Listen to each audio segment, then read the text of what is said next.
Olá, sejam bem-vindos ao Arte e Culturas e nesse momento falarei sobre os aquedutos romanos, essas importantes obras de engenharia e de arte, claro, que são características da cultura e da civilização romana. Veremos através de imagens autorais de fotografias tiradas na Itália, desses importantes aquedutos, muitos ainda se preservam, pelo menos como ruína, e vamos entender um pouco mais o seu funcionamento, as características mais importantes para compreendermos um dos elementos mais procurados, um dos elementos mais pesquisados da cultura, da arte, da arquitetura e da engenharia romana. Então vamos lá. Bom, aqui vemos uma foto do Parque dos Aquedutos em Roma.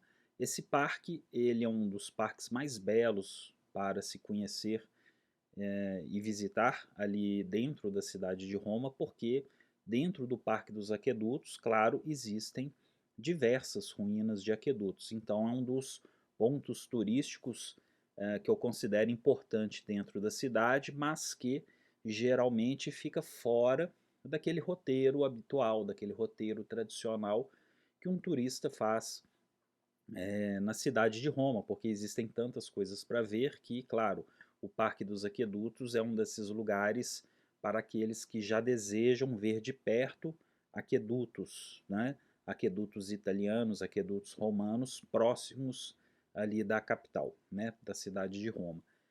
E o que são os aquedutos? Né? Eles são construções emblemáticas e símbolo do poderio romano. Não é? Então, assim como as construções em concreto, as cúpulas, as abóbadas de concreto pozolana, as abóbadas de berço, de aresta, né, também indicam o poderio romano, as grandes proporções. Claro, os aquedutos são um desses elementos de engenharia mais tradicionais, que mais representam a civilização romana. E, além de serem grandes obras de engenharia, transportarem água, né? Enfim, veremos, eles também constroem paisagens. Eles são belos e funcionais. Então, isso é uma das características que eu considero mais importantes no sentido de entendermos melhor o aqueduto em um contexto mais amplo, porque, claro, o aqueduto ele transporta água, ele tem toda a questão funcional, a importância para cidades, abastecimento de água, claro, tudo isso é talvez a parte mais importante dos aquedutos, né, a sua função, né, abastecer as cidades com água limpa, com água pura. Mas os aquedutos são belos. Por quê? Porque as arcadas são belas, né? O arco é um elemento arquitetônico que por si só ele já é descrito como um elemento da própria beleza da estética e da arquitetura romana. E a repetição desses arcos irá promover todo um rearranjo da natureza, assim como vemos no Coliseu aquele conjunto de arcos em sequência, os aquedutos nos mostram uma certa força, um certo poder de manipulação dos romanos sobre a paisagem. Isso será fundamental. Vamos ver aqui também. Por quê? Já que os romanos são também povos conquistadores, civilizadores, no sentido de exportarem a sua arte, a sua arquitetura, os seus princípios políticos, econômicos e dentro de um conceito imperial, uma das formas visíveis de se ver esse poderio de Roma seria a própria engenharia, a própria arquitetura, levar desenvolvimento, levar infraestrutura para lugares que não haviam anteriormente. Então os aquedutos, claro, além deles moldarem a paisagem, eles são uma marca desse elemento civilizador da cultura romana ah, para outros campos, né, para outros lugares. É claro que nesse processo de expansão romana, diversas lutas, diversas conquistas se sucederam, né? Quer dizer, então a história dos povos ela não é feita, claro, de momentos alegres, mas também de momentos tristes, né? Porque a guerra está aí, né? Inerente à história humana, né? Mas quando eu digo isso, né? É no sentido de que o aqueduto ele se torna um desses símbolos da expansão e de domínio da paisagem, né? Então, quer dizer, a paisagem ela é moldada por essas arcadas em alguns pontos. Então, quando o romano ele cria os seus aquedutos em alguns pontos da paisagem, ele acaba moldando uma imagem da própria Roma em outros lugares, já que os romanos costumavam replicar suas formas de cidade, o Cardos e Decumanos, os fóruns, as tipologias templárias, elas eram repetidas em diversas outras cidades, então acaba que algumas cidades se tornam mini-Romas, né? Justamente por isso, porque há uma padronização desses elementos, sendo que o arco é um dos mais característicos, aquilo que leva a identidade do poderio de Roma, assim como essa infraestrutura benéfica que irá fazer com que diversas cidades dentro dos domínios de Roma cresçam, né, e prosperem. Os aquedutos eram construídos com pedras e com o famoso concreto pozzolano, o cimento romano, o concreto romano, né? O assim chamado opus caementicium, né? Ou caementitium, e alvenaria de tijolos e pedras aliados às tecnologias do arco. Então já entendemos anteriormente, com os arcos e as abóbadas, que a grande contribuição na engenharia, né, claro, uma das maiores contribuições da engenharia na arquitetura, é justamente a, o alinhamento entre o arco romano, o concreto pozzolana e as abóbadas, sendo elas de berço e de aresta. E os aquedutos também compartilham desses princípios, dentro desses fundamentos. E o que são? Né? São canais artificiais de condução de água para níveis mais baixos que as fontes naturais, aproveitando-se a gravidade. As águas podiam subir alguns níveis em certos pontos, né? Então nem sempre a água descia, ela poderia subir através ali da engenharia hidráulica romana. Então, esses canais, vale dizer, mais para frente eu também vou comentar isso com mais calma. E vale lembrar daquela aula sobre os arcos, sobre as abóbadas romanas, o cimbramento, né, que são facilmente replicados através das formas de madeira, reduzindo os custos. Ou seja, para construir esses aquedutos, como são nessas partes em que o aqueduto ganha uma, uma forma de uma ponte arqueada, né? É claro que esses arcos são reproduzidos em escala e necessitam de moldes, necessitam de formas. Então, a importância de lembrar, voltar naquela aula dos arcos e das abóbadas romanas para entender melhor como que esses moldes eles se formavam, né? Então, quer dizer, isso possibilitava uma reprodução fácil, né, até certo ponto, desses arcos. Então, garante também uma padronização e uma simetria dessas formas. Né? E lembrando que, sobreimposta uma pequena extremidade em balanço, era colocada a forma de madeira que permitiu o assentamento das aduelas e da chave do arco. Então, temos aqui justamente a imposta. Né? Então, sobre a imposta eram colocados ou as obras em pedra, as alvenarias em pedra, ou alvenarias de tijolos, que depois recebiam, claro, o concreto pozzolano. E Goethe, na sua importante obra Viagem à Itália, já nos deixa um trecho muito importante sobre a beleza da construção de uma paisagem a partir dos arcos de um aqueduto. Né? Então, em 1789, o Goethe comenta, né, na sua passagem por Terni, a caminho de Roma: subi no Spoleto e estive no aqueduto que é, ao mesmo tempo, a ponte que conduz de uma montanha a outra. Os 10 arcos a vencer o vale erguem-se há séculos com seus tijolos, e a água segue sendo levada para toda a parte. Essa é, pois, a terceira obra da antiguidade que vejo pessoalmente, e a grandiosidade é sempre a mesma. Sua arquitetura é uma segunda natureza, atuando em consonância com os interesses dos cidadãos. Assim é com o anfiteatro, o templo e o aqueduto. Goethe, Viagem à Itália, página 142. Bom, isso nos mostra a contemplação de Goethe em relação à arquitetura clássica, a arquitetura greco-romana, especialmente aqui a arquitetura romana. Como que os romanos têm essa habilidade, tiveram essa habilidade em construir, em pensar as obras de engenharia, de arquitetura, dialogando com a paisagem, né? Mas vale lembrar, claro, que a Ponte delle Torri, né, em Spoleto, é uma construção de origem romana, porém modificada na Idade Média e restaurada nos períodos modernos. Mas, em essência, a forma do aqueduto e a colocação dele na paisagem já nos dão toda essa potência contemplativa que vemos aqui na fotografia e que Goethe descreve muito bem. Outro aqueduto importante que nos dá essa ideia de poderio, de uma obra de engenharia que molda a forma de uma cidade, que leva a, essas questões do império para vários pontos dos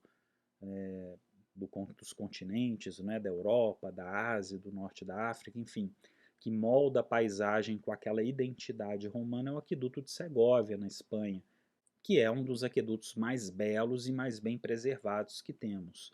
E, como diz aqui, constroem paisagem, belos e funcionais. Então ele acaba se tornando a marca, a identidade, um dos maiores ícones do patrimônio local, porque ele acaba se mantendo como, para muitos, né, um ícone da civilização, né, um ícone de civilização, mesmo que histórias tristes de ocupação, né, de guerras tenham acontecido, né, mas enfim, como eu havia dito, a civilização, a história da humanidade, ela é construída com diversos elementos como esse.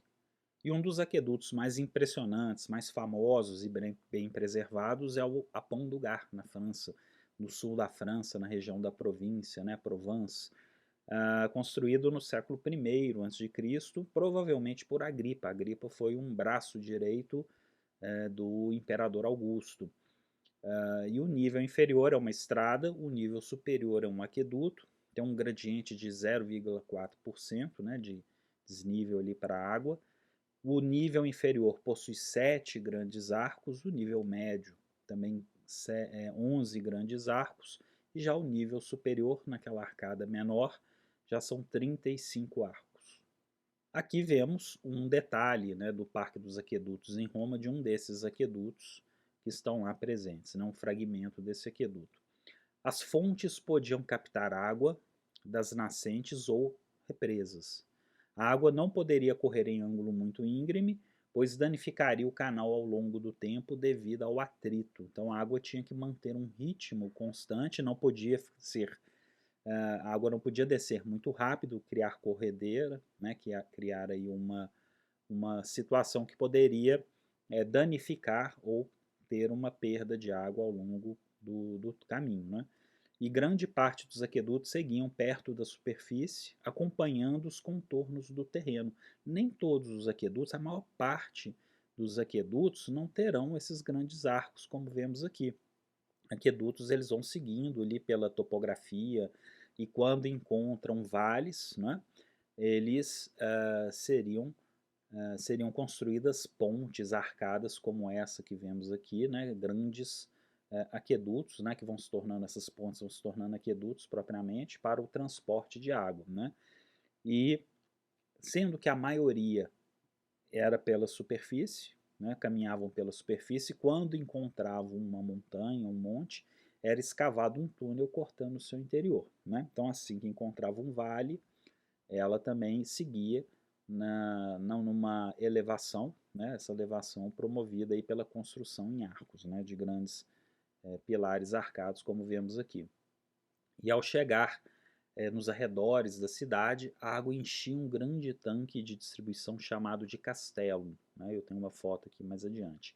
A partir dali, a água podia correr e se ramificar em outro castelo secundário.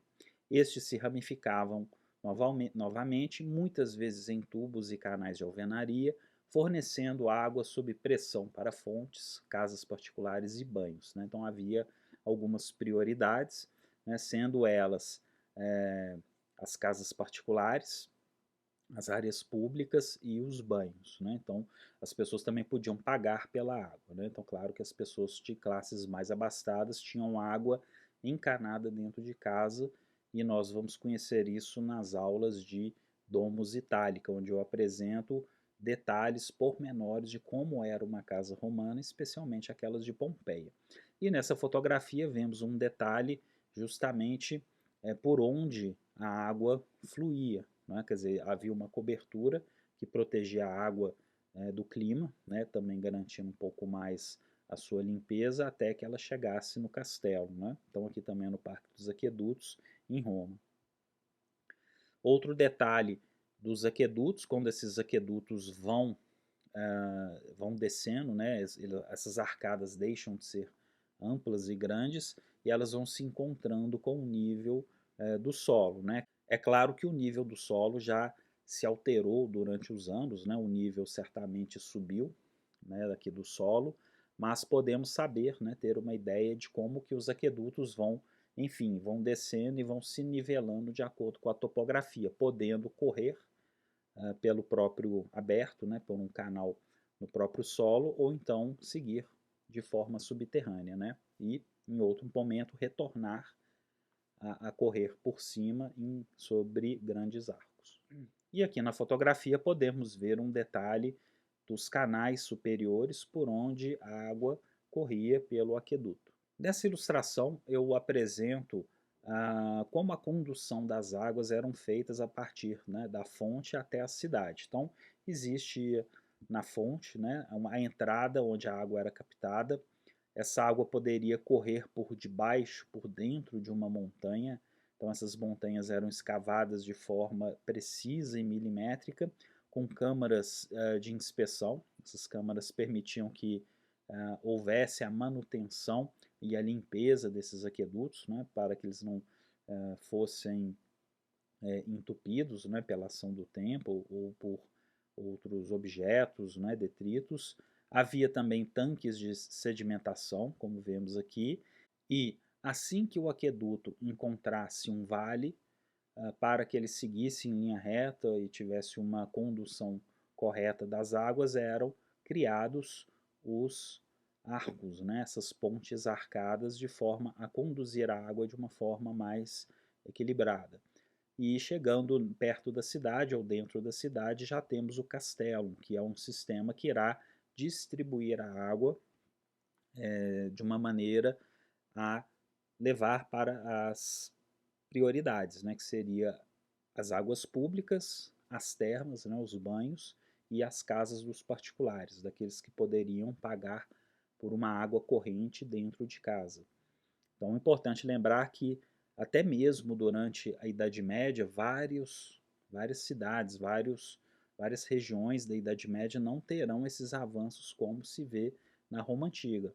É claro que o Império Bizantino, a Roma Oriental, também irá continuar tendo várias dessas tecnologias em funcionamento. Isso continua durante a Idade Média, mas naquela Europa Ocidental, como na Espanha, como na França, como na Inglaterra, claro, esses aquedutos irão, a maior parte, entrar em ruínas e haverá um colapso também, né, dessas cidades. Várias cidades serão abandonadas, terão uma diminuição drástica da quantidade de pessoas, né? Enfim, então nada comparável ao que havia no Império Romano nas épocas imperiais, né? A própria cidade de Roma, que, né, abastecida pelos seus inúmeros aquedutos, também sofrerá com isso, com as invasões bárbaras, e durante essas invasões bárbaras, vários desses aquedutos serão danificados e serão quebrados definitivamente. Muitos serão restaurados em séculos posteriores.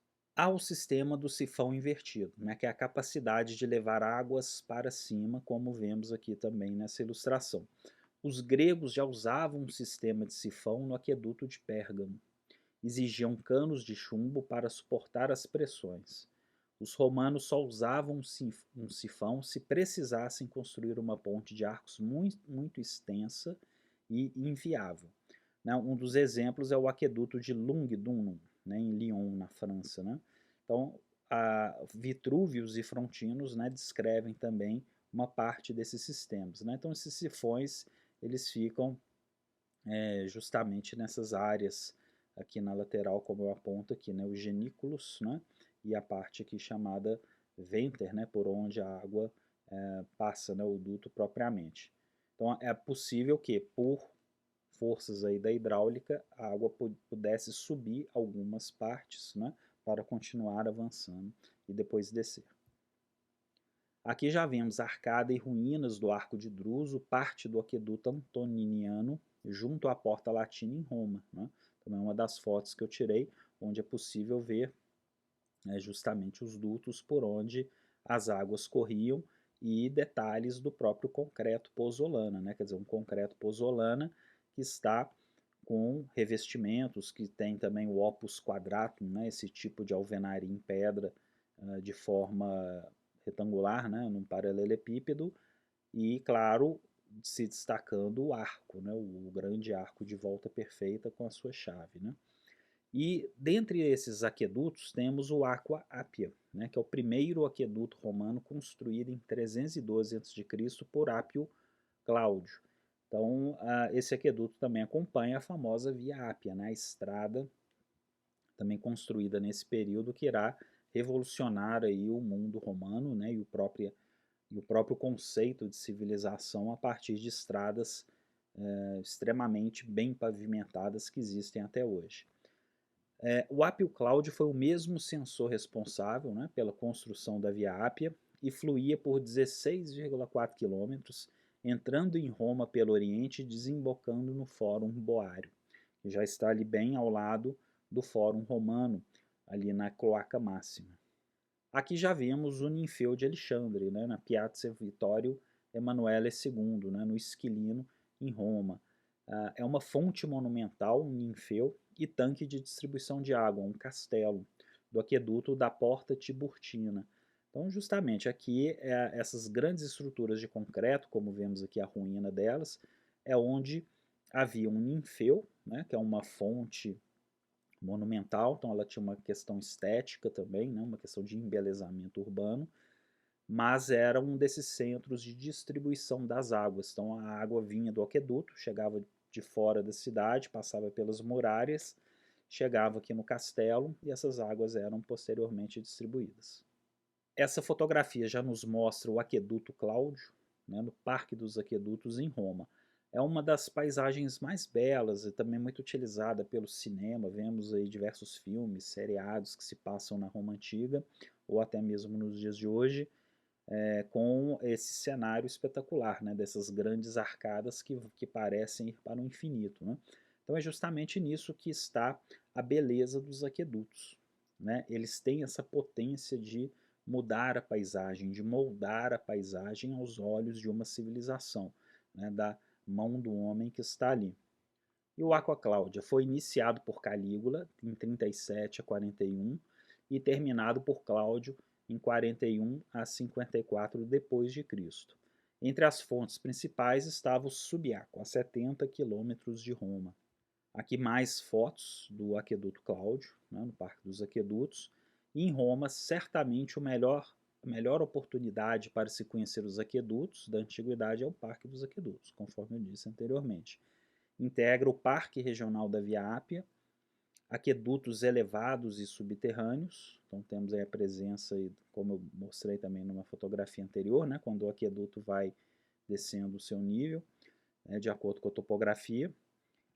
Temos aquedutos romanos e papais, aqueles que foram feitos não só pelos imperadores, na época dos imperadores, mas também por papas, ou reformados também por papas, e são eles os aquedutos: o Anio Vetus, o subterrâneo, o Cláudio e Anio Novus, sobrepostos, Aqua Márcia, Aqua Tepula, Aqua Iulia e Felici, né, sobrepostas. O cenário para várias produções cinematográficas, conforme eu disse, alguns filmes que eu indico também: A Grande Beleza, La Dolce Vita, Mama Roma e a série Roma da HBO, entre outras. Aqui são mais fotos, mais detalhes desses aquedutos, né, da imponência, da beleza e a forma como eles se ornam, como eles se harmonizam com essas paisagens. Andando dentro da cidade de Roma, também é possível ver aquedutos, né, ou fragmentos desses aquedutos que se confundem com as portas, com as muralhas da cidade antiga. Entre elas temos a Porta Maior, ou Porta Maggiore, que faz parte da antiga muralha aureliana. Lembrando que sobre as muralhas de Roma existe uma aula especial só sobre muralhas de Roma. Possuía a função dupla de portão das muralhas quanto de aqueduto. Então ela era, além de muralha, ela também transportava água nos seus muros. Na sua época era conhecido como Porta Prenestina e foi construída pelo imperador Cláudio em 52 d.C. como seção decorativa para dois aquedutos, o Aqua Cláudia e o Ânio Novo, que passam pela Via Ápia e pelo Parque dos Aquedutos. Era revestido integralmente de mármore travertino branco, existem alguns pedaços desse revestimento. O arco foi incorporado por Aureliano na muralha em 271, né, nas muralhas aurelianas, e o atual nome da Porta Maggiore se dá em referência à Basílica de Santa Maria Maggiore, que se localiza em suas adjacências na região do Esquilino. As inscrições elogiando os imperadores Cláudio, Vespasiano e Tito por suas benfeitorias estão presentes na parte superior, justamente ali onde vemos justamente esses dutos, né, por onde as águas passavam na parte superior, que lembra também aquelas escritas dos arcos de triunfo. Aqui vemos um detalhe da Porta Maggiore, né, uma fotografia de 2019, onde eu pude fotografar com mais detalhes, e uma comparação com uma obra de Giulio Romano, né, o Palazzo del Te, né, de Mantova, como que a arquitetura do Renascimento, do Maneirismo e também do Barroco, né, para frente, o Neoclassicismo, ela se, uh, ela se baseia nos monumentos da antiguidade. Então vemos claramente, né, que Giulio Romano ali durante o Renascimento, o Maneirismo, ele se baseia, ele se inspira diretamente na antiguidade clássica, né, nas formas, nas proporções, enfim, né? Então, quer dizer, isso se replica durante a história e é importante também detectarmos essas fontes e essas influências. Alguns pequenos aquedutos também são importantes para entendermos o que é um infeu, né? Podemos ver aqui na Vila Adriana, né, um dos importantes construções e sítios arqueológicos que podem ser visitados, os aquedutos de alimentação das cascatas do Serapeu. O Serapeu faz referência à história, à religião do Antigo Egito, que o imperador Adriano, ele usa em abundância na Vila Adriana, ele recompõe cidades e locais importantes dentro da Vila Adriana, e aqui é o Serapeu. Né? E na Vila Adriana, podemos ter não só essa boa ideia do que é o concreto pozzolano, como vemos aqui nessa semicúpula do Serapeu, né, como as próprias colunatas que ornamentavam toda esse complexo, mas o que fazia a alimentação dessas águas para o Serapeu, que caíam como se fossem umas cascatas nessa parte posterior da semicúpula, é justamente esse trecho de aqueduto que vemos aqui em detalhes nessa fotografia da direita. Né? Então as águas corriam por cima, né? Como eu deixo aqui em detalhes, né? As águas corriam aqui por cima e alimentavam essa estrutura do Serapeu, né? Um tipo de ninfeu também, né? Por onde né, haviam fontes e isso também caía e de certa forma alimentava também parte desse grande lago que temos aqui na Vila Adriana. Sobre a Vila Adriana teremos vídeos posteriores sobre ela com maiores detalhes, porque realmente é um dos lugares fantásticos para se estudar em detalhes a tecnologia de construção dos romanos, assim como os detalhes da arte e da arquitetura. E também na internet não é difícil encontrarmos reconstituições computadorizadas de como era justamente esse espaço que eu estou mostrando aqui, o Serapeu. Então vale a pena pesquisar, eu não posso mostrar aqui mais por direitos autorais, mas vale a pena pesquisar as reconstituições computadorizadas de todo esse complexo arquitetônico da Roma Antiga. Bom, e caminhando pela cidade de Roma, é preciso estar atento para ver alguns desses elementos, como por exemplo aqui as ruínas do Aqua Claudia, que vinha lá, né, do Parque dos Aquedutos, já nas bases do Palatino, perto do Coliseu, perto do Fórum Romano, está ali bem ao lado. E o Aqua Claudia, aos pés do Palatino, entre o Arco de Constantino e o Circo Máximo, na via de San Gregório. Então aqui está o famoso Aqua Claudia, que nas reconstituições da Roma Antiga, também é importante voltar nesses vídeos que mostram computadorizados como era a Roma Antiga, é fácil perceber a grandeza do Aqua Claudia que vai alimentar todo o Palatino. E parte de suas estruturas, que outrora foram colossais e marcava a paisagem urbana da Roma Antiga. Né? Então isso aqui é uma parte de um aqueduto que era muito maior. E outro fragmento importante do Aqua Claudia é o Arco de Dolabella, no Monte Célio, em Roma.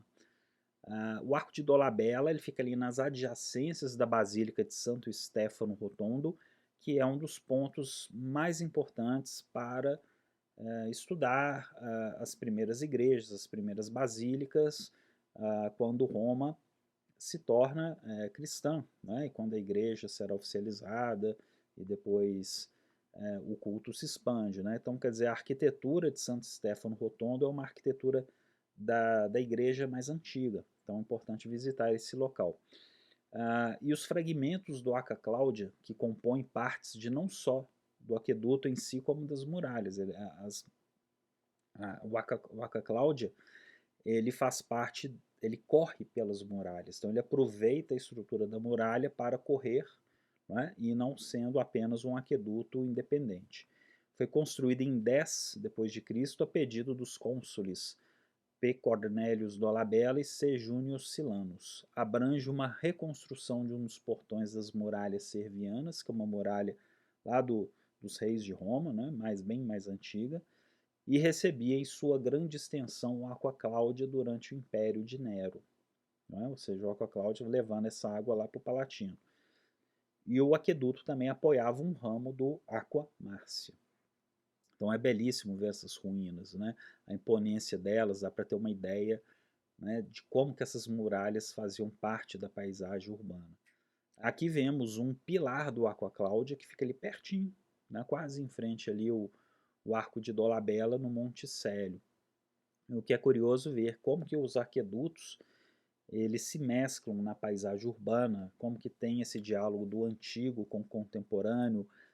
Vemos as restaurações, os profissionais que são envolvidos em constantemente dar manutenção nesses monumentos e que fazem parte certamente dessa grandiosidade da paisagem urbana. Né? E, claro, a cidade de Roma se torna extremamente especial por causa disso. Né? É muito visível o diálogo entre as eras. Talvez poucas cidades no mundo consigam ter tantos, tantos estilos, tantos edifícios de diversas épocas convivendo em um espaço tão pequeno.